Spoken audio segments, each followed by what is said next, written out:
আসসালামু আলাইকুম, সবাই কেমন আছে? আজকে আমি, আম্মু আর ছোট বোন আমরা তিনজনে একটু বাইরে যাচ্ছি। ডাক বাংলার দিকে একটু টুকিটাকি কিছু জিনিস কেনা লাগবে।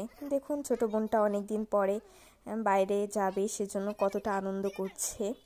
তো আমার কাছেও বেশ ভালোই লাগছে, অনেক দিন পরে বাইরে যাওয়া হচ্ছে। তো অনেক দিন ঘরে থাকার পরে যখন আমরা বাইরে যাচ্ছি, ছোট বোনটা এত আনন্দ করছে, তো ওর আনন্দ দেখে আমরা খুব আনন্দিত। তো যখন আমরা রিকশায় ছিলাম তিনজন রিকশায় থাকার সময় এত এত সুন্দর সুন্দর মজার মজার কথা বলতেছিল ছোটো বোনটা। তো আমরা তিনজনে অনেক হাসাহাসি করতেছিলাম, অনেক আনন্দ করতে করতে যাচ্ছিলাম।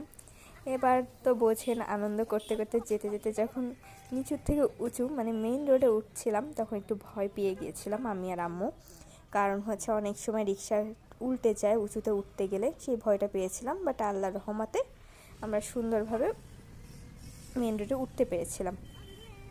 যখন মেন রোড দিয়ে আমরা যাচ্ছিলাম, দেখছিলাম রাস্তার এক পাশ বন্ধ ছিল আর এক পাশ খোলা ছিল। তখন এই রকম আকারে জ্যাম তৈরি হয়ে গেছিলো। আর এই জ্যামটা দেখে আমার মনে হচ্ছিল কি, আমি কোথায় আছি, খুলনা শহরে না ঢাকা শহরে? ভাই, ঢাকা শহর দেখি হয়ে গেছে আমাদের খুলনা শহরটা, মানে এত পরিমাণে জ্যাম, পুরো আমি তো অবাক। তো এটা ভাবতে ভাবতে আমরা চলে আসছি হচ্ছে মার্কেটে। এসে যে এখানে ওষুধের দোকান এটা, তো একটু ওষুধ কেনাকাটা করলাম। এখন হচ্ছে কিছু টুকিটাকি জিনিস কিনবো।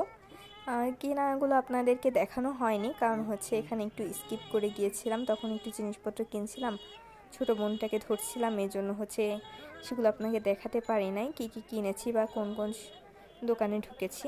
তারপরও আমি বের হওয়ার পরে একটু চারপাশ দেখানোর আপনাদেরকে চেষ্টা করছি।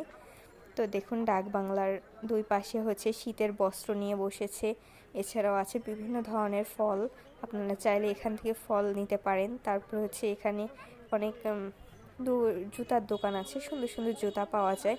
আমি একটা জুতা কিনেছি। তারপরে যে ছোট বোনটা হঠাৎ বাহানা ধরেছিল, মানে বায়না করেছিল যে তার বেলুন লাগবে, তো তারপর তাকে বেলুন কিনে দেওয়া হলো। বেলুনটা নিয়ে যখন রিক্সা এসে যাচ্ছিল, তখন বলতেছিল আপা একটু ধরো, যাতে বেলুনটা উড়ে না যায়। তো আমি বেলুনটা ধরেছিলাম, তো সাথে সাথে একটু চারপাশে একটু ফলের দোকানগুলোর ছবি নিচ্ছিলাম, কারণ আমার কাছে ফলগুলো অনেক ভালো লাগছিল। শীতকালীন ফল দেখেন উঠে গেছে, তরমুজ, তারপর হচ্ছে খরমুজ, তারপর আরও অন্যান্য ফলও উঠে গেছে, শীতকালীন সব ফল।